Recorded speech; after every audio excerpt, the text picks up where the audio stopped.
saying goes thus: wonders shall never end. How true is this? Well, indeed, wonders shall never end, because day in, day out, unimaginable things happen, things we do not foresee or even fathom its realization. Welcome to This Week in History, a program that centers on historical discoveries, adventures, and even achievements. I am Patricia Bassi.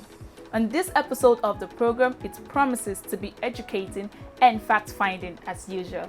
So, don't go anywhere. We'll be back after the break.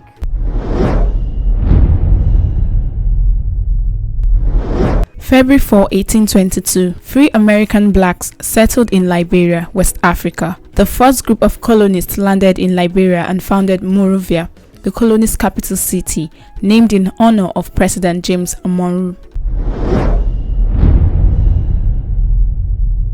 February 5, 1994, Ben Enwonwu, born 1917, is Nigeria's most celebrated 20th century visual artist. He died in Lagos. He was born in Umueze Aroli, Onitsha, Nigeria. Enwonwu was instrumental in defining a new visual language for Nigerian art, which was both culturally relevant and modern. Enwonwu was the first African artist commissioned to sculpt a bronze portrait of Queen Elizabeth II. The artwork received international acclaim when presented to the Royal Society of British Artists. Other major works by Enwonwu include Anyanwu, his sculpture of the Igbo sun god, and The Drummer Boy. Known primarily as a sculptor and painter, Enwonwu was also a prolific writer and art critic who was widely published during his lifetime. Ben Enwonwu was awarded an MBA in 1955 by Queen Elizabeth II and received the National Order of Merit by the Nigerian government for contributions to art and culture in 1980.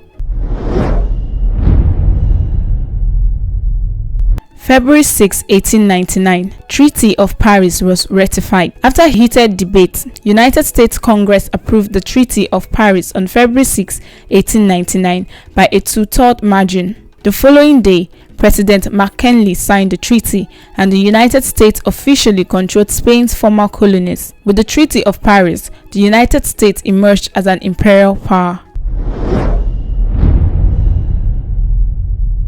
February 7, 1964, the British band, the Beatles, began their first American tour as they arrived at New York's John F. Kennedy International Airport, where they were greeted by 25,000 screaming fans. The Beatles were an English rock band formed in Liverpool in 1960. The principal members were John Lennon, Paul McCartney, George Harrison, Los Angeles, and Ringo Starr.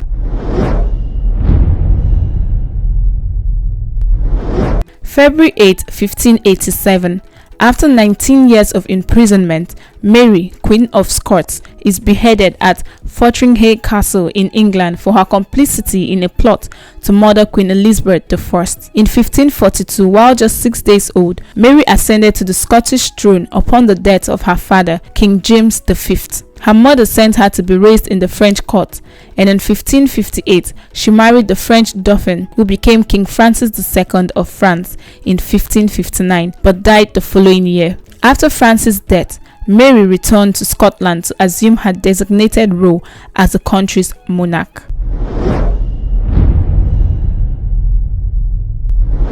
February 9, 1895, volleyball was invented by W.G. Morgan in Massachusetts. A game called Mintonette was created by William George Morgan, physical director at the YMCA in Holyoke, to accommodate players who thought basketball was too strenuous. The objective was to hit a basketball over a rope. It was the predecessor to volleyball.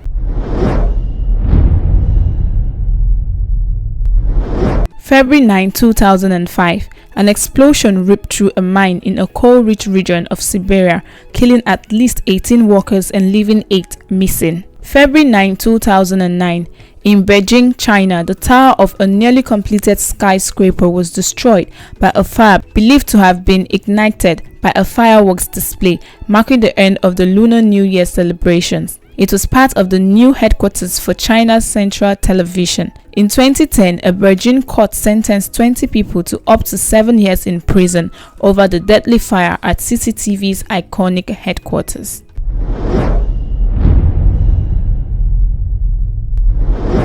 February 10, 2005. Togo turned away a plane carrying Nigerian peacemakers, drawing threats of sanctions and accusations from Nigeria that it was blocking efforts to resolve a crisis wildly condemned as a military coup. The Nigerian delegation had headed to Togo as part of a 5-nation team from the Economic Community of West African States, ECOWAS, which has slammed the army's nomination of Faure Singbe as Togo's president.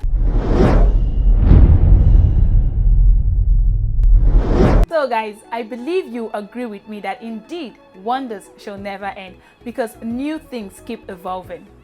Okay, I want to believe that you have had a wonderful time on this episode of the program.